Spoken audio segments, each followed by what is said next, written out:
as somebody that is a sheep farmer, we produce lamb that we sell into markets, but we also produce lamb that we sell directly to our customers. I often see photos and videos of New Zealand lamb in supermarkets, and this short video, I'm just going to tell you why that's bonkers, and also how it's cheaper. So first off, I'm just going to show you some of my sheep that are hiding in the hedge here. These sheep are grazing on land that could be used for arable crop, but we're choosing it to be grass, as you can see.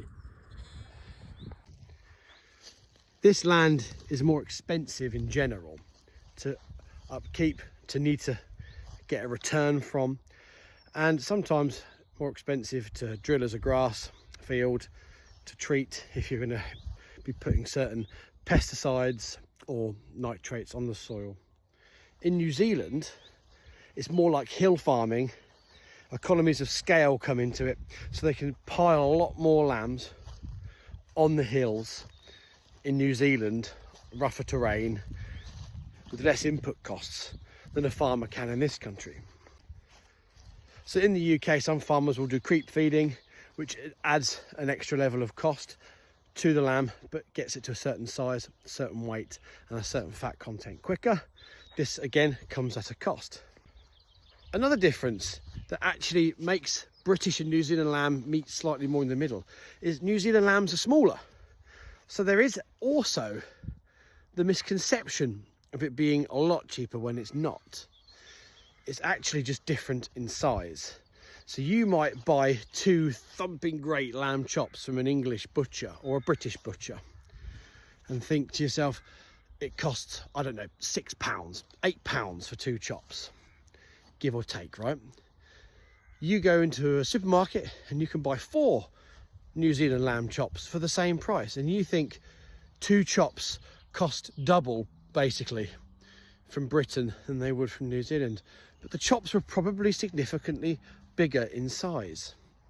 So actually the price per kilo often isn't as different as you think. It's a massive problem with the size. All breeds evolve over time, even in short spaces of time. So British breeds have evolved to British conditions and to British markets.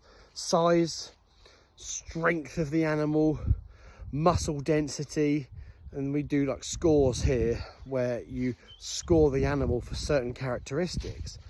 In New Zealand, I'm sure they have these, but I don't know anything about it because I'm not from New Zealand.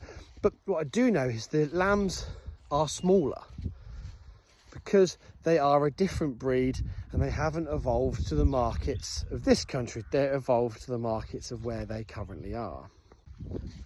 More often than not, native breeds or more untouched breeds or untampered with breeds, if you like, are smaller.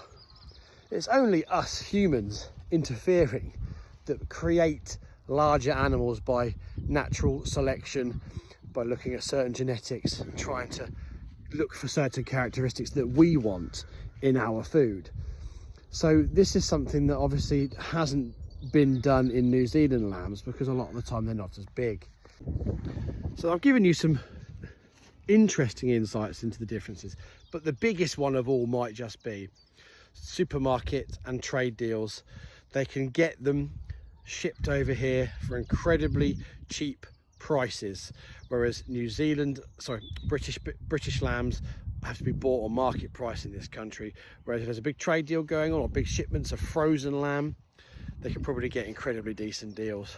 What I don't know too much about is how fresh your fresh lamb is, because it doesn't make sense to me that you can get lamb delivered here as fresh as you could get lamb delivered from your local butcher. New Zealand lamb surely has to be frozen, doesn't it? So when you're buying something from New Zealand lamb, it's most likely frozen lamb on a ship, defrosted and sold to you thawed. Don't quote me, but being in the industry I'm in, that seems the most plausible explanation. So what do?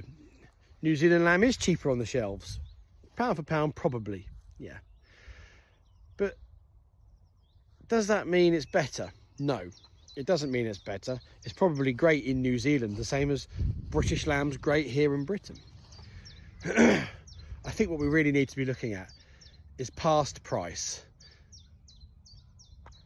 because it's going to cost us in the end. And I think costing us in the end, we're going to get to the stage where we're just going to have no farms here. And it does boil down to a freedom of choice, price points, and how much disposable income you have and how much you want to spend on your food. And, you know, I appreciate some people want lamb and they want to pay less. Quite often buying New Zealand lamb will solve that problem for you. But here's just one thing. It's a bit like Christmas. If you're going to buy lamb at any time of year, go to your local farm shop, butcher or website and treat yourself to some lamb at Easter from this country. Make sure that you're supporting that as much as possible. You might, for the rest of the year, have to find alternative sources for your lamb, but just a handful of times a year, treat yourself to lamb from your local farms, because you won't regret it. You'll eat it and you'll think it's incredible, because it is. So to conclude, I think you know my answer. Buy British lamb wherever possible, and if possible, always buy British lamb. Thanks for watching.